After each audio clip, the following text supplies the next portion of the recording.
As long as we fight against this, as long as we have resistance against reality, we will suffer. And you don't always have to share about the meaning of life and your biggest crisis and your childhood trauma. For me, creating deeper connections and relationships is about courage. It's about the courage to share yourself openly and vulnerably. Welcome to today's episode of Stream of Consciousness. In this episode, I will be sharing my perspective on the loneliness epidemic, how to cultivate real connection. And as in all other episodes of Stream of Consciousness, I will be just sharing without any script or any pre-planned story my thoughts, inspiration, and what's going on inside of me as authentically as I can with you, just to practice authenticity, to share it with you and to inspire you to live your most authentic self and essence. So here we go. The loneliness epidemic is real. There are so many people, and there are a lot of studies and statistics about that as well, that people feel more and more lonely. People feel more and more disconnected.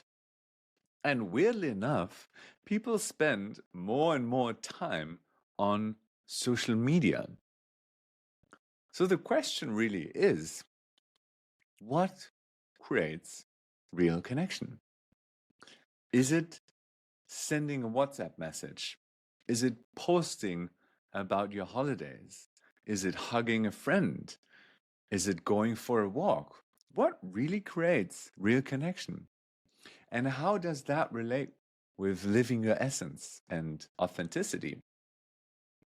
I have quite a lot of thoughts about this topic that I would love to share with you. So, first of all, I find myself also being part of this loneliness epidemic.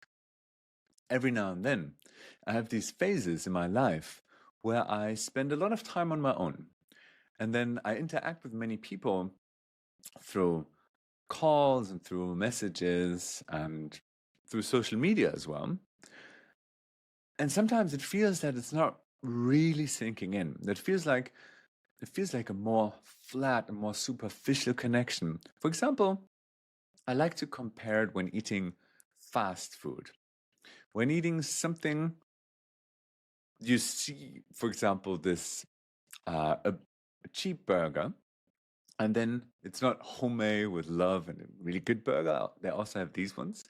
But if it's just like something which is kind of just like a capsule of like an empty capsule, you're just consuming calories basically, but it's not nourishing. And for me, it's very similar with consuming social media. It's very similar to me because we're still consuming and we're consuming a lot. And people spend hours and hours and hours doom scrolling.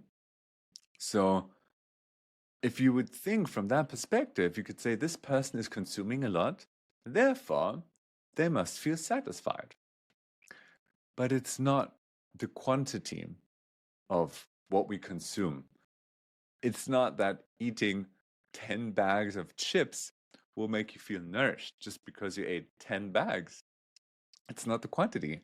It's the quality, and it's about how we approach it and how we get into connection with others and with ourselves.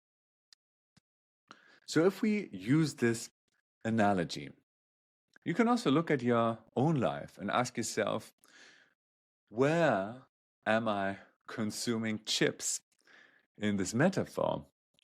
And where am I connecting with other people in the way that feels like I'm just consuming and eating chips? Very superficial, very flat. And not to blame you and not to be like shame you or talking bad about you. Just for this moment to look at it with curiosity and observe and say, yeah, that's the way it currently is. Because as long as we fight against this, as long as we have resistance against reality, we will suffer. If we just accept reality, how it is, as it is, in this very moment. That doesn't mean that we don't want to change it, that we don't want to change our behavior, for example, but just saying, yeah, it's the way that it is. I'm spending this amount of time per hour on social media. I am consuming chips, having relationships that feel like I'm eating a lot of chips, very flat, and that's just the way it is. And also take a look at the side where you actually already establish connections that feel deep, where you feel when meeting this person that there is something that gets nourished on a deeper level. That feels like instead of eating a bag of chips, maybe eating one of my favorite dishes is ratatouille or some Indian curry. And I feel like, this is so good. So where do you have these kind of experiences? And then you can already see this is already happening. Maybe not to the extent that you would like it to happen. Maybe it feels unbalanced, but maybe you can feel this is already part of your life. And then we can ask ourselves, okay, how can we move closer to the state that we desire? How can we create real connections? Then we move from this loneliness epidemic through self-efficacy. That means like we feel agency to change and to act out of our own longing, desire, and interest, to shape the world to our liking. And that doesn't mean the entire world, but your world. So the question is, how do we cultivate real connections, deep and nourishing connections? And by the way, I created an online course, The Essence of Nourishing Relationships, which you can also check out on my website. And the essential part of creating these deeper connections is through authenticity, through being yourself, through sharing vulnerably and openly and honestly what's really going on inside of you. And that can feel a little bit frightening because on social media, it's so easy just to share this shiny, everything is amazing and beautiful side of us. So we don't get, maybe we get less judged, but I also think that's not true. And I believe that it takes some courage to share yourself openly with others. So one invitation that I have for you is the next time you meet with another person, another friend, another colleague, when they ask you the following question,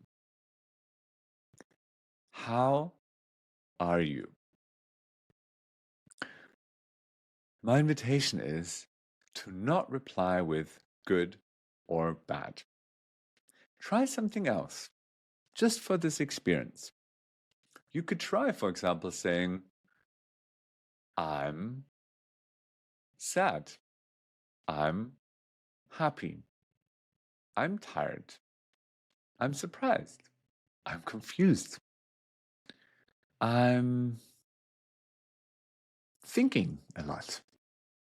I'm restless. I have a longing to create something. Whatever it is, just try and play around with that because that's already one level deeper. And for me, it's very simple thought process.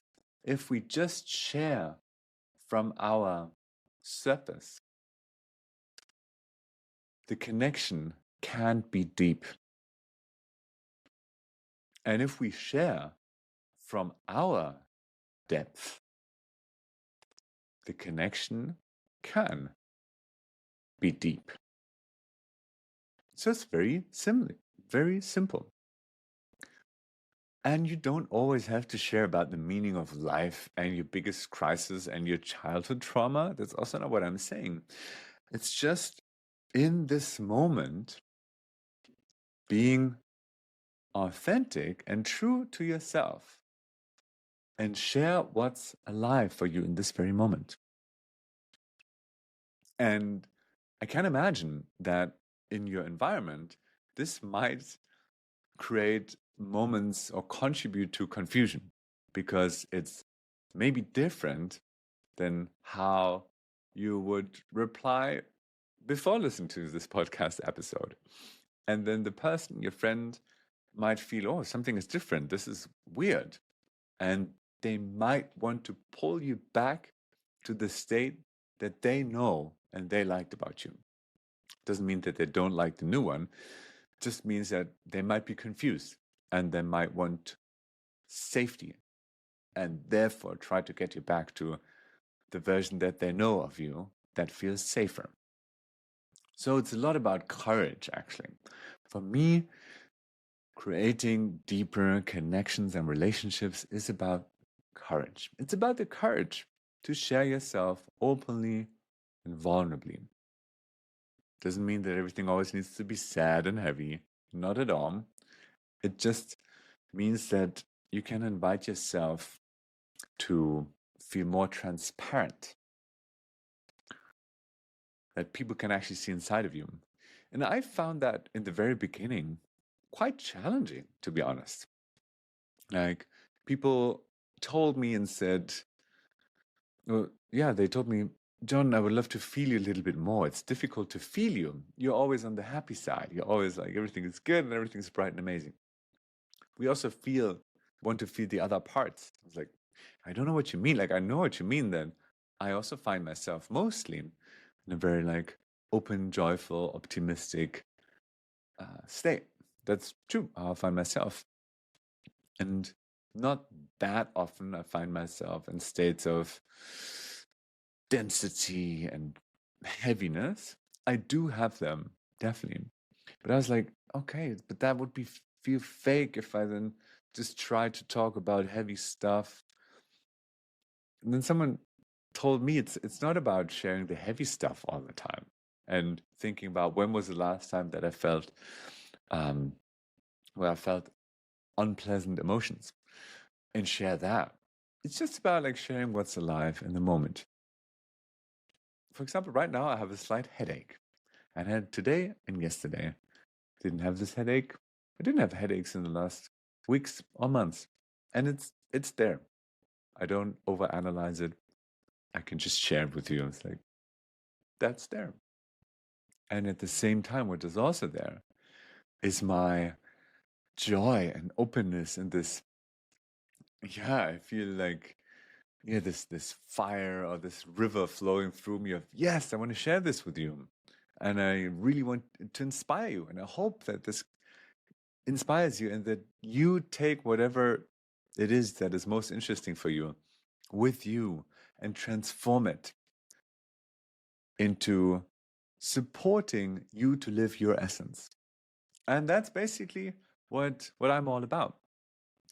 For me, the highest excitement comes when I feel that other people unlock parts of themselves, that they get to know themselves better, and that people dare to make a step closer to themselves, closer to their essence, to shine their essence and their light just openly, authentically with the world.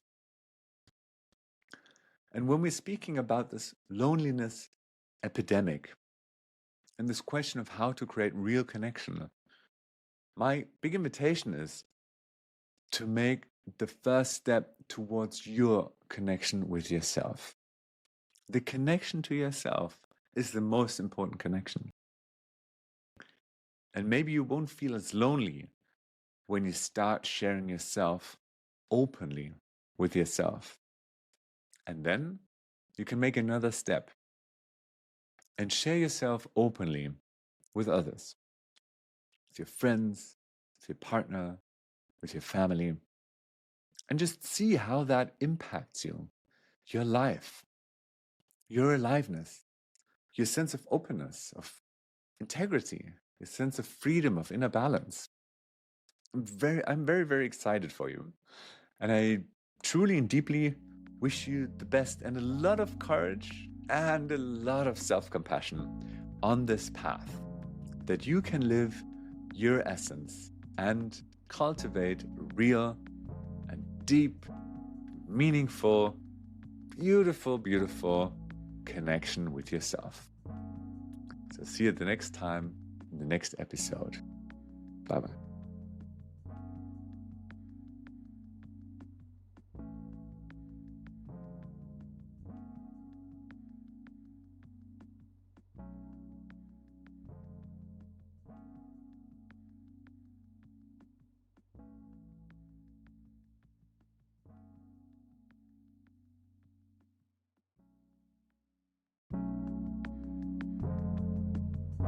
If you're enjoying this podcast, I invite you to click follow. Your single click can contribute to inspiring more and more people. I also invite you to go to my website and download my free 9 Ways to Live Your Essence guide. All the information you find in the description. So now let's continue with today's episode.